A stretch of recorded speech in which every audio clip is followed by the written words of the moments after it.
Assalamualaikum warahmatullahi wabarakatuh. Salam sejahtera untuk kita semua. Pagi, siang, sore, atau malam tergantung kalian yang nonton video ini. Pada kali ini atau pada kesempatan ini, perkenalkan, nama saya Nurul Nuraini. Saya dari semester 8 dengan NPM 022119057. Di sini kita akan bahas cost accounting atau dari standar biayanya. Cost accounting itu apa sih? Kalau misalnya zaman aku tuh itu akuntansi biaya ya, tapi sama aja sih isinya ya. Yuk next, kita pembahasan atau pengertian dari sistem harga pokok standar. Itu kalian bisa baca nih, merupakan sistem harga pokok yang ditentukan di muka untuk mengolah produk atau jasanya. Nah, harga pokok standar ditetapkan dengan cara menentukan besarnya biaya standar dari biaya bahan baku, atau kita sebut sebagai besaran pokok. Gini loh cara ngitungnya, besaran biaya standar dari biaya bahan bakunya berapa. Contohnya, kita ambil contoh tepung terigu deh. Kira-kira berapa ya harganya? Terus kira-kira kalau diolah kita bisa jadiin berapa ya? Terus satuannya harganya berapa? Nah, itu yang bakalan muncul dari sistem harga pokok standar. Sedangkan biaya ditentukan di muka merupakan pedoman di dalam pengeluaran biaya yang sesungguhnya. Jadi di sini kan ada keterangan biaya ditentukan di muka. Kenapa biaya ditentukan di muka? Karena ketika kita membeli tepung terigu, kita bayar dulu kan tepung terigunya. Kalau kita bayaran nanti, itu namanya kredit. Tapi rata-rata untuk akuntansi biaya ini dibayar langsung, karena sistem akuntansi biaya ini masih sistem yang rendah. Biasanya UMKM, terus pedagang eceran dan sebagainya. Nah, itu pakai sistem harga pokok standar. Kalau untuk pabrik-pabrik besar gimana, Kak? Nah, kalau misalnya pabrik-pabrik besar itu enggak melakukan sistem harga pokok standar, tapi dia langsung perhitungannya ke HPP gitu.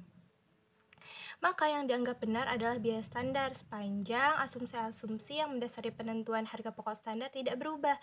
Nah, manfaatnya apa sih? Gitu. Yang pertama, perencanaan. Jadi sebelum kita membeli, biasanya kalau kita mempunyai warung atau punya usaha catering, atau sekarang kan nih mau lebaran nih, ada ibu bapaknya atau saudaranya yang bikin kue gitu kan, dia kan ngerencanain dulu nih, oh tepung terigu harganya 5.000 1/4 gitu. Terus dia rinciin semua, oh totalnya sekian. Nah, itu manfaatnya. Terus yang kedua, untuk koordinasi. Koordinasi itu kayak gimana sih? Koordinasi itu bagaimana caranya kalian memanage uang yang ada. Misal, kalian koordinasikan dengan yang mau masak karena kalian nyuruh orang gitu. Itu harus dikoordinasikan, seperti apa, gimana, bahan-bahannya apa, harganya berapa, seperti itu. Lalu yang ketiga itu pengambilan keputusan. Ketika sudah ada perencanaan, sudah ada koordinasi, kita ambil keputusan, oh berarti kita buatnya hanya 1 kilo aja ya karena uangnya hanya sekian, seperti itu. Kemudian yang keempat, pengendalian biaya supaya nantinya kita tidak mengalami kerugian. Kemudian di sini ada perhitungan selisih biaya. Nah, kenapa sih ada perhitungan selisih biaya? Karena gak semua biaya itu sama, pasti ada aja selisihnya dari harga beli dan harga jual supaya dapat untung. Makanya ada selisih biaya. Selisih biaya bahan baku itu di sini sudah diterangkan ya. Rumusnya SHBB sama dengan H atau harga sesungguhnya. BB itu apa? Selisih harga bahan baku. Terus HSSG itu harga sesungguhnya dikurang dengan harga standar dikalikan dengan kuantitas sesungguhnya. Contohnya, selisih harga bahan baku, selisih harganya berapa? Ditanya tuh selisih harganya berapa? Sama dengan harga sesungguhnya dikurang dengan harga standar. Harga sesungguhnya berapa? 5.000, harga standarnya biasanya berapa? 4.000, kurang tuh. Terus dikalikan kuantitas sesungguhnya, kuantitasnya ada berapa? Berarti kalau harga sesungguhnya itu 5.000, kemudian harga standarnya 4.000, berarti ada 1.000 dikalikan dengan kuantitas sesungguhnya. Kuantitasnya berapa? Buatnya 1 kilo dapat 50. Nah, 1000 dikali 50 berarti 50.000 gitu. Kemudian selisih harga bahan baku atau material price variance. Biasa kita singkat sebagai SKBB atau selisih kuantitas bahan baku. Itu yang dihitung kuantitas sesungguhnya dikurangi dengan kuantitas standar dikalikan dengan harga standar. Harga standarnya berapa? Tadi kan harga standarnya 4.000, kemudian kuantitas sesungguhnya berapa? Tadi kan 50. Terus kalau kuantitas standarnya berapa? Seperti itu ya. Nanti tinggal dihitung sesuai dengan contoh, nanti kita bahas contoh soal setelah ini ya. Terus kemudian ada perhitungan selisih biaya tenaga kerja langsung. Ada yang tenaga kerja langsung dan ada tenaga kerja tidak langsung. Bedanya apa? Kalau tenaga kerja langsung, dia langsung bekerja, langsung di bagian produksinya, langsung memegang istilahnya bahan pokok lah ya. Kalau misalnya tenaga kerja ini nggak ada, otomatis industri ini nggak berjalan gitu. Misalnya industri kue lebaran, nah yang bikin kue itu merupakan tenaga kerja langsung, sedangkan yang pengirimnya itu tenaga kerja tidak langsung, karena kita tetap membutuhkan tuh si kurirnya. Tapi kalau kurirnya nggak ada kan kita bisa ganti. Kalau misalnya yang buat kuenya nggak ada kan otomatis kuenya juga nggak jadi gitu. Nah, untuk selisih tarif upah atau labor rate variance atau biasa kita sebut dengan selisih tarif upah. Berapa sih selisih tarif upahnya? Ketika kita hitung tarif upah sesungguhnya dengan tarif upah standar yang telah kita tentukan, dikalikan dengan jam kerja sesungguhnya. Itu sesungguhnya tuh kita bayar berapa, tetapi standarnya berapa, lalu dikalikan dengan jam kerjanya. Kemudian next ada selisih jam kerja atau selisih efisiensi upah. Nah, selisih jam kerja ini cara ngitungnya gimana? Jam kerja sesungguhnya dikurangi dengan jam kerja standar, sama, hanya bedanya jam kerjanya saja. Samanya dengan tenaga kerja langsung itu dari tarif. Sebenarnya hitungannya sama, cuma dibedain dengan tarif upah dan jam kerja. Kenapa disebutnya tarif upah? Karena dia tuh biasanya dihitungnya per hari gitu. Kalau misalnya efisiensi upah atau rata-rata yang pekerja lepas gitu, itu dihitungnya jam kerjanya, dia berapa lama kerjanya, seperti itu. Next ya, selisih biaya overhead pabrik. Itu analisisnya ada analisis dua selisih nih. Yang pertama itu selisih terkendali. Nah, kalian bisa baca di sini selisih antara overhead pabrik aktual yang terjadi dengan kelonggaran anggaran total jumlah standar dari overhead variabel yang dianggarkan untuk produksi aktual ditambah dengan total overhead pabrik tetap yang dianggarkan. Maksudnya gimana? Nggak paham gitu kan pasti. Nah, atau kayak gimana sih? Bingung. Nah, intinya atau mudahnya total jumlah standar dari overhead pabrik yang dianggarkan untuk produksi aktual ditambah total overhead pabrik yang tetap dianggarkan. Jadi jumlahnya atau jumlah standarnya yang dianggarkan tuh berapa untuk produksi aktualnya. Nah, ternyata ada overhead pabrik yang dianggarkan. Nah, di total ditambah jadi total jumlah standar dengan total overhead pabrik ditambah, seperti itu. Terangannya kita di sini ada rumus. ST itu apa? Selisih terkendalinya. BOP SSG, biaya overhead pabrik sesungguhnya. SSG itu berarti sesungguhnya. Itu kan. Terus udah gitu STD itu standarnya. Nah, di sini ada keterangan KN kali TT. KN kapasitas normal dikalikan dengan tarif tetap ditambah dengan kapasitas standar dikalikan dengan tarif variabelnya seperti apa. Nah, biasanya di sini nanti ada angka-angkanya, nanti kalian tinggal masukin aja. Selisih volume atau dari volume variance itu ada SV sama dengan KN dikurang K standar dikali TT, atau selisih volume dalam kurung itu ada kapasitas normal dikurang dengan kapasitas standar dikalikan dengan tarif tetapnya. Kemudian ada analisis 3 selisih. Ini lebih panjang. Selisih pengeluaran atau spending variance adalah selisih di antara biaya aktual dengan kelonggaran anggaran.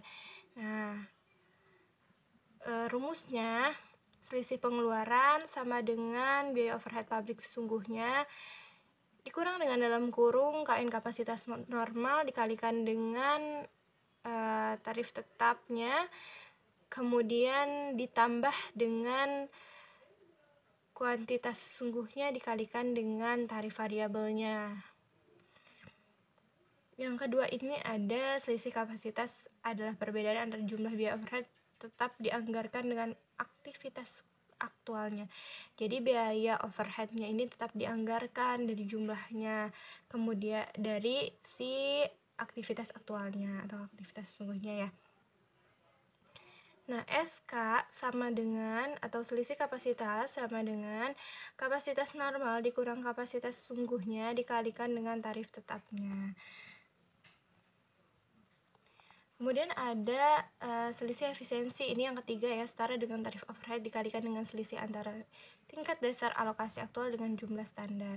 Kemudian selanjutnya ada SE atau selisih efisiensinya, kemudian sama dengan kapasitas sesungguhnya dikurang dengan kapasitas standar dikalikan dengan tarif biaya overheadnya. Ketemu tuh hasilnya SE, selisih efisiensinya berapa. Kemudian di sini ada analisis 4 selisih. Nah, merupakan perluasan dari analisis 3 selisih. Sebenarnya bedanya cuma di selisih efisiensi tetap dengan selisih efisiensi variabel. Jadi selisih efisiensinya itu dijadiin dua. Yang pertama tetap, yang kedua variabel. Bedanya apa? Kalau tetap itu dia selalu dan akan ada dengan jumlah yang sama. Kalau variabel itu bisa ada dan bisa tidak. Dan angkanya itu beda-beda tuh tiap produksinya. Contohnya yang efisiensi tetap itu apa sih? Yang biasanya tetap apa? Kayak biaya bahan baku itu tetap atau enggak? Jawabannya tetap. Terus biaya listrik, air itu biasanya tetap. Kalau kan kadang suka ada perubahan, kayak biaya listrik kan nanti naik. Nah, kalau itu di luar dari di luar dari biaya tak terduga lah ya ibaratnya. Setidaknya selagi dia nggak naik, otomatis harganya pun nggak naik gitu.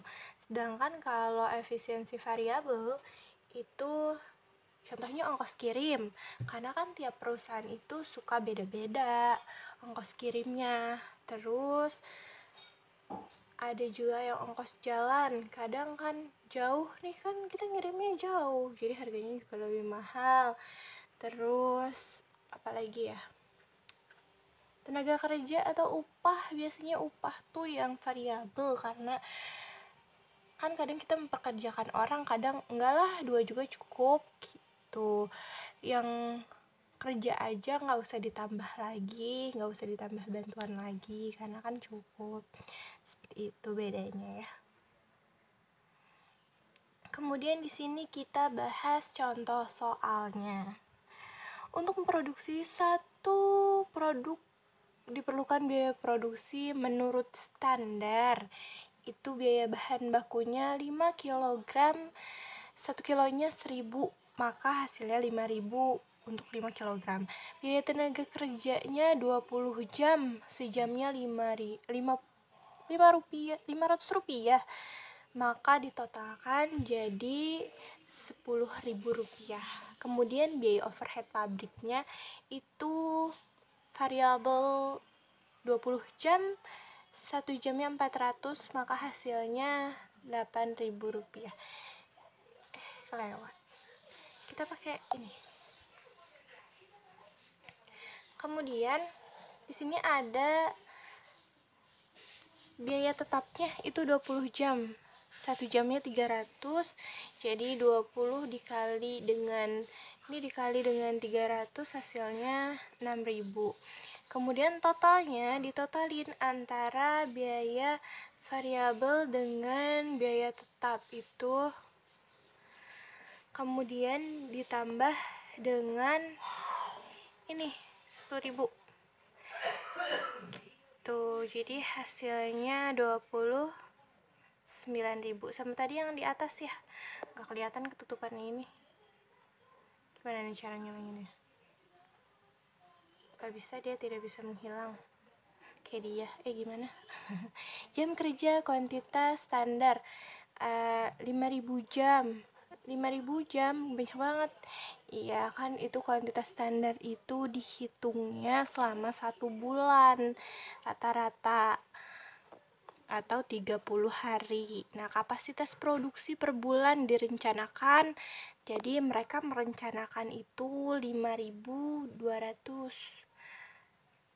Standarnya 5.000 tenaga kerja langsung. Kemudian transaksi yang terjadi dalam bulan Januari 19X1, mungkin tahunnya ya, tahun berapanya gitu. Biaya bahan baku yang dibeli itu 1.500 kg.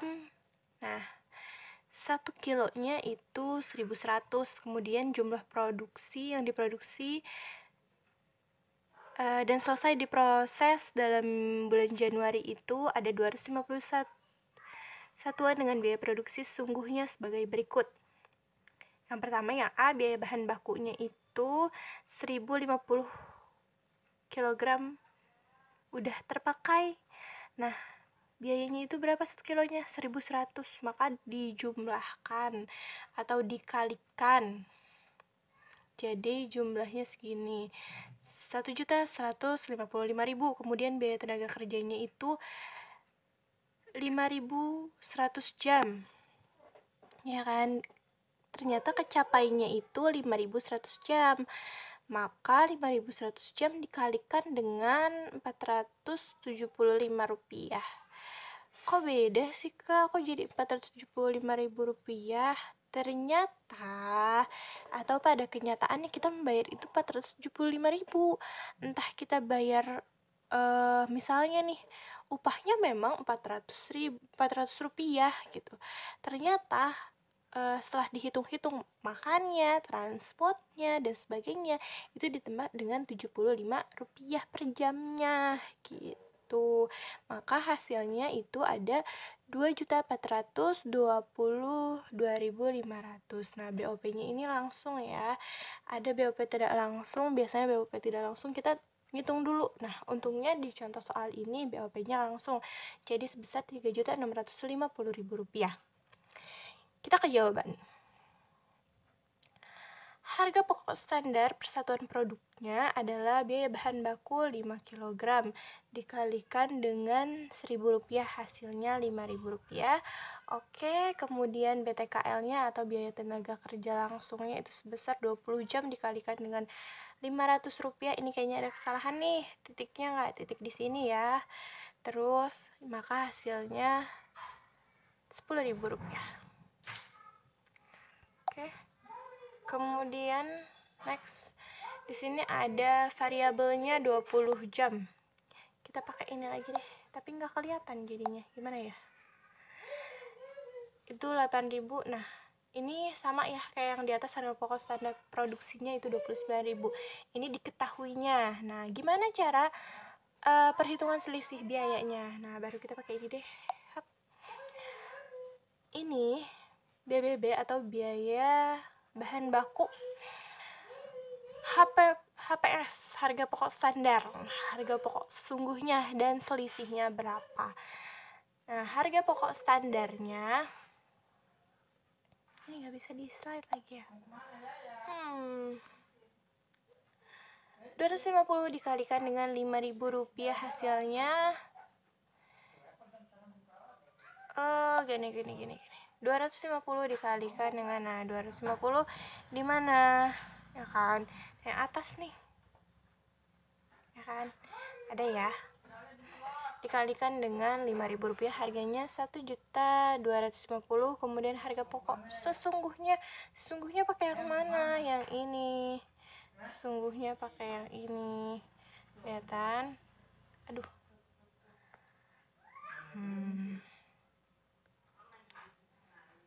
Sesungguhnya tuh pakai yang ini ya. Untuk sesungguhnya pakai yang ini. Untuk perhitungannya kita pakai yang sebelah sini ya. Oke.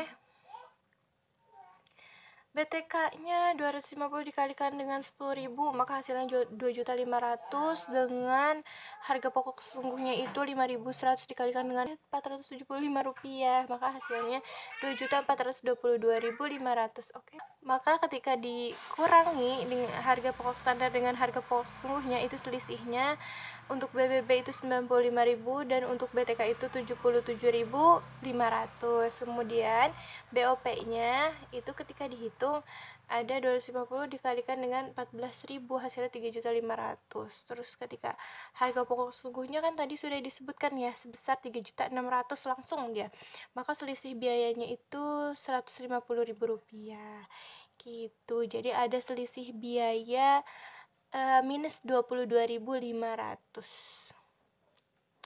dari harga pokok standar dikurangi dengan harga pokok sesungguhnya. Nah, ketika dianalisis atau analisis selisihnya seperti selisih biaya bahan baku itu 95.000 FI. Untuk analisis selisih sendiri itu dibagi ke dua kali analisis, yaitu analisis selisih biaya bahan baku, dan yang kedua itu analisis selisih biaya kerja. Terus kita pakai metode apa? Kita pakai metode yang analisis 4 selisih. Pakai yang ini ya. Supaya apa? Kita bisa pakai semuanya. Kalau misalnya kita pakai yang 2 metode analisis atau yang 3 metode analisis, otomatis kan kita nggak belajar semua. Kalau misalnya yang 4, kita udah pasti belajar semua gitu. Yang pertama itu kita bahas analisis selisih dulu. Analisis biaya bahan bakunya itu 95.000 ya selisih biayanya. Dapat dari mana nih 95.000? Nah, kita cari ada 2 nih, selisih harga bahan baku sama selisih kuantitas bahan bakunya. Sesuai sama rumus yang tadi, SHBB sama dengan SHBB itu apa? Selisih harga bahan baku sama dengan harga sesungguhnya dikurang dengan harga standar dikalikan dengan kuantitas sesungguhnya. Berapa? Kita udah tahu ya kalau misalnya harga sesungguhnya itu 1.100 dari yang ini. Pakai ini 1.100. Aduh, nggak pas. Nah, ini ya 1.100, terus udah gitu dikalikan dengan harga sesungguhnya 1.000 sesuai sama di soal. Terus udah gitu kuantitasnya berapa? Kuantitasnya pakai yang ini kuantitasnya 1050. Oke, jadinya 105.000 tuh. Kemudian selisih kuantitas bahan baku. Apa sih selisih kuantitas bahan baku? Nah, selisih kuantitas bahan baku itu kita pakai yang bawah. Pakai yang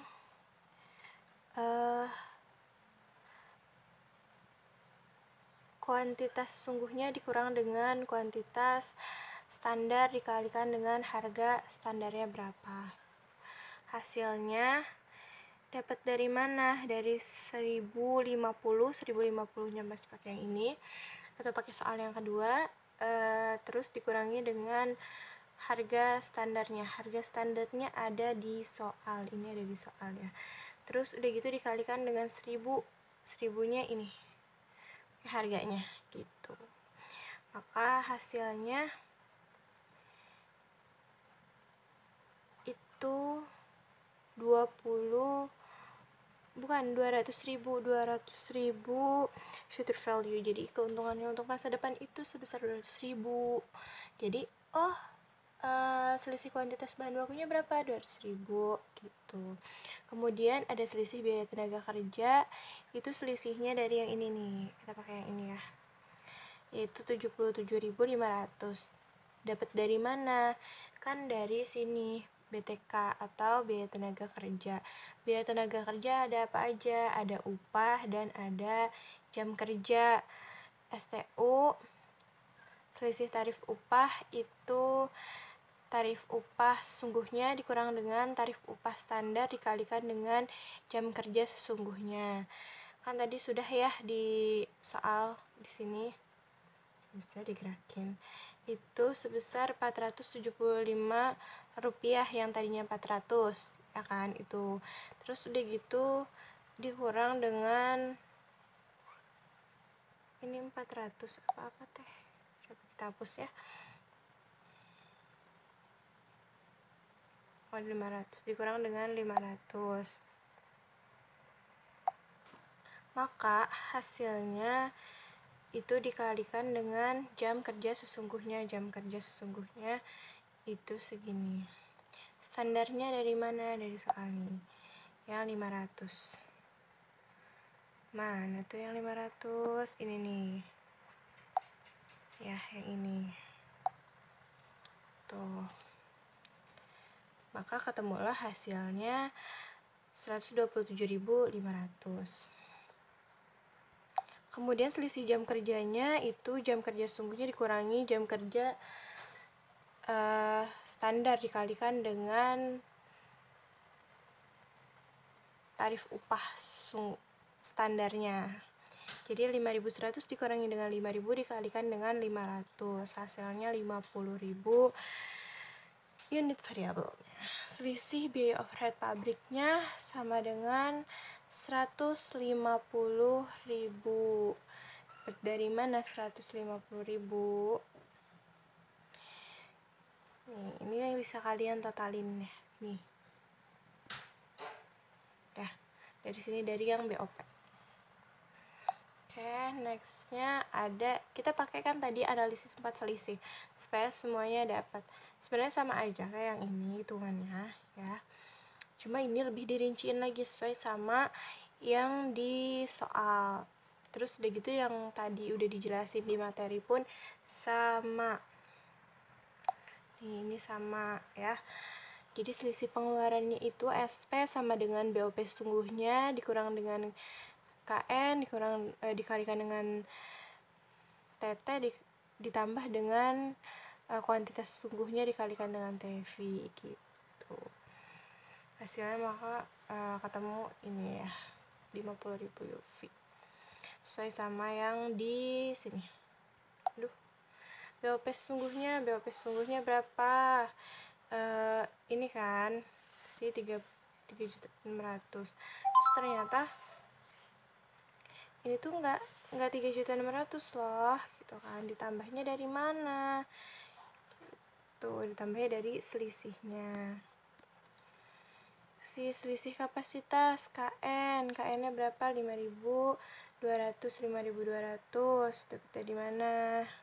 Tuh, di sini ya. Ini ada. Aduh.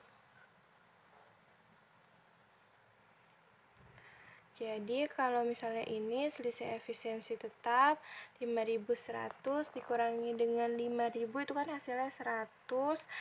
100 dikalikan dengan 300 hasilnya 30.000 UV unit variabel. Nah, kemudian selisih kapasitas variabelnya berapa? Sama, cuma bedanya di kalau misalnya selisih efisiensi tetap itu dikalikan dengan TT. Kalau kapasitas variabel itu TV atau tarif variabelnya. Kalau misalnya yang efisiensi tetap otomatis ke tarif tetapnya gitu bedanya. Nah, yang bedanya hanya di sini aja. Ya kan? Tuh. Tapi kalau misalnya yang ini kok beda? Ini KN gitu kan karena di sini selisih kapasitasnya. Sekian dari saya, mohon maaf apabila ada salah-salah kata. Wassalamualaikum warahmatullahi wabarakatuh.